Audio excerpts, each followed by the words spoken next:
16 জন শ্রমিক একটি কাজ করতে 3 ঘন্টা সম্পূর্ণ করতে পারে।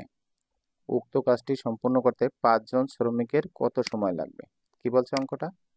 16 জন শ্রমিক একটি কাজ 3 ঘন্টায় সম্পূর্ণ করতে পারে। তাহলে ওই কাজটা 5 জন শ্রমিক কত ঘন্টা সময় লাগবে? এখন আমরা জানি সূত্র কি, m1 h1 equal to m2 h2। এখন এখানে 16 জন শ্রমিক, এই 16 জন আছে m1, আর এখানে কাজ যেহেতু করে, এটা একটা কাজ 3 ঘন্টা আওয়ার, তাহলে এখানে h1 3।